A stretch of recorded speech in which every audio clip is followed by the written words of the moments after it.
WhatsApp ਦੀ ਨਵੀਂ privacy policy ਦੇ ਮੁਤਾਲਿਕ ਆਮ ਖਿਆਲ ਇਹੋ ਬਣਦਾ ਜਾ ਰਿਹਾ ਹੈ ਕਿ ਹੁਣ WhatsApp ਦਾ ਇਸਤੇਮਾਲ ਵੀ ਮਹਿਫੂਜ਼ ਨਹੀਂ ਰਿਹਾ ਤੇ WhatsApp ਤੇ ਸ਼ੇਅਰ ਕੀਤੀ ਜਾਣ ਵਾਲੀ ਮਾਲੂਮਾਤ ਕਿਸੇ ਹੋਰ ਤੱਕ ਵੀ ਪਹੁੰਚ ਸਕਦੀ। ਇਸ ਨਵੀਂ ਪਾਲਿਸੀ ਦੇ ਮੁਤਾਲਿਕ WhatsApp ਦੇ ਹੈਡ ਦਾ ਕੀ ਕਹਿਣਾ ਹੈ ਤੁਹਾਨੂੰ ਦੱਸਾਂਗੇ। ਪਹਿਲਾਂ ਤੁਸੀਂ ਮਾਂ ਬੋਲੀ ਪੰਜਾਬੀ ਦੇ ਸਭ ਤੋਂ ਵੱਡੇ ਨੈਟਵਰਕ ਦੇ YouTube ਚੈਨਲ ਭੁਲੇਖਾ TV ਨੂੰ ਸਬਸਕ੍ਰਾਈਬ ਤੇ ਕਰ ਲਓ ਤਾਂ ਕਿ ਸਾਡੀ ਹਰ ਖਬਰ ਤੁਹਾਡੇ ਤੱਕ ਅਪੜਦੀ ਰਹੇ।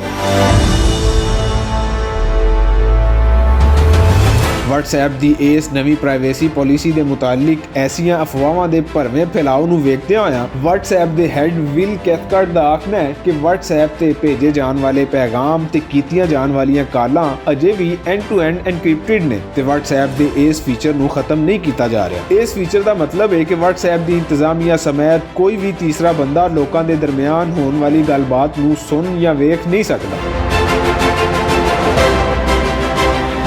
WhatsApp ਦੇ ਹੈਡ ਦਾ ਆਖਣਾ ਹੈ ਕਿ ਨਵੀਂ ਪਾਲਿਸੀ ਦੇ ਮੁਤਾਬਿਕ ਭਾਵੇਂ Facebook ਤੇ WhatsApp ਨੂੰ ਆਪਸ ਵਿੱਚ ਜੋੜਿਆ ਜਾ ਰਿਹਾ ਪਰ ਫਿਰ ਵੀ Facebook ਰਾਹੀਂ WhatsApp ਤੇ ਹੋਣ ਵਾਲੀ ਗੁਫ਼ਤਗੂ ਨਹੀਂ ਪੜ੍ਹੀ ਜਾ ਸਕਦੀ। WhatsApp ਦੁਨੀਆ ਭਰ ਵਿੱਚ ਤਕਰੀਬਨ 2 ਅਰਬ ਤੋਂ ਜ਼ਿਆਦਾ ਲੋਕਾਂ ਨੂੰ ਪ੍ਰਾਈਵੇਟ ਰਾਬਤੇ ਦੀ ਸਹੂਲਤ ਦੇ ਰਿਹਾ ਹੈ ਤੇ ਨਵੀਂ ਪ੍ਰਾਈਵੇਸੀ ਪਾਲਿਸੀ ਬਾਰੇ ਕਈ ਕਿਸਮ ਦੇ ਸ਼ਕੂਕ ਸ਼ੁਬਹਾਤ ਪੈਦਾ ਹੋਣ ਤੋਂ ਬਾਅਦ WhatsApp ਦੇ ਹੈਡ ਵੱਲੋਂ ਟਵਿੱਟਰ ਤੇ ਵਜ਼ਾਹਤ ਪੇਸ਼ ਕੀਤੀ ਗਈ ਹੈ ਜਿਹਦੇ ਬਾਅਦ ਲੋਕਾਂ ਨੂੰ ਕੁਝ ਨਾ ਕੁਝ ਸੁੱਖ ਦਾ ਸਾਥ ਆਇਆ ਹੈ ਪਰ ਫਿਰ ਵੀ ਕਈ ਲੋਕ WhatsApp ਦੀ ਮੁਤਬਾਦਲ ਸਰਵਿਸ ਇਸਤੇਮਾਲ ਕਰਨ ਵੱਲ ਜਾ ਰਹੇ ਨੇ। WhatsApp ਦੇ ਹੈਡ ਦਾ ਆਖਣਾ ਹੈ ਕਿ ਨਵੀਂ ਪਾਲਿਸੀ ਦਾ ਮਕਸਦ WhatsApp ਦੇ ਬਿਜ਼ਨਸ ਫੀਚਰ ਨੂੰ ਅੱਗੇ ਵਧਾਉਣਾ ਹੈ ਕਿਉਂਕਿ WhatsApp ਤੇ ਰੋਜ਼ਾਨਾ 17 ਕਰੋੜ ਲੋਕ ਬਿਜ਼ਨਸ ਅਕਾਊਂਟ ਰਾਹੀਂ ਪੈਗਾਮ ਭੇਜਦੇ ਤੇ ਵਸੂਲ ਕਰਦੇ ਨੇ ਤੇ ਮਜ਼ੀਦ ਕਈ ਲੋਕ ਬਿਜ਼ਨਸ ਅਕਾਊਂਟ ਬਣਾਉਣਾ ਚਾਹੁੰਦੇ ਨੇ। WhatsApp ਦੇ ਹੈਡ ਦਾ ਆਖਣਾ ਹੈ ਕਿ ਇਹ ਸਭ ਦੇ ਬਾਵਜੂਦ ਅਸੀਂ ਆਪਣੇ ਸਾਰਿਫ ਦੀ ਪ੍ਰਾਈਵੇਸੀ ਨੂੰ ਬਰਕਰਾਰ ਰੱਖਣ ਦੀ ਭਰਵੀਂ ਕੋਸ਼ਿਸ਼ ਕਰ ਰਹੇ ਹਾਂ ਕਿਉਂਕਿ ਜੇ ਸਾਡੀ ਸਰਵਿਸ ਤੇ ਸਾਰਿਫ ਦੀ ਪ੍ਰਾਈਵੇਸੀ ਕਾਇਮ ਨਾ ਰਹੀ ਤੇ ਫਿਰ ਲੋਕ ਸਾਡੀ ਸਰਵਿਸ ਦਾ ਇਸਤੇਮਾਲ ਛੱਡ ਕੇ ਕਈ ਹੋਰ ਸਰਵਿਸ ਇਸਤੇਮਾਲ ਕਰਨ ਵੱਲ ਜਾ ਸਕਦੇ ਨੇ ਤੇ ਸਾਡੀ ਇਸ ਮਾਮਲੇ ਉੱਤੇ ਪੂਰੀ ਨਜ਼ਰ ਹੈ। ਇਹਨਾਂ ਸਫਾਈਆਂ ਦੇ ਬਾਵਜੂਦ ਲੋਕਾਂ ਵੱਲੋਂ ਦੁਨੀਆ ਭਰ ਵਿੱਚ WhatsApp ਵਰਗੀਆਂ ਦੂਜੀਆਂ ਐਪਸ ਡਾਊਨਲੋਡ ਕਰਨ ਦੇ ਰੁਝਾਨ ਵਿੱਚ ਤੇਜ਼ੀ ਵੇਖੀ ਜਾ ਰਹੀ ਹੈ ਤੇ ਇਸੇ ਗੱਲ ਨੇ WhatsApp ਦੇ ਹੈਡ ਨੂੰ ਟਵਿੱਟਰ ਤੇ ਆ ਕੇ ਆਪਣੀ ਨਵੀਂ ਪਾਲਿਸੀ ਬਾਰੇ ਤਫਸੀਲ ਬਿਆਨ ਕਰਨ ਉੱਤੇ ਮਜਬੂਰ ਕੀਤਾ ਕਿਉਂਕਿ ਜੇ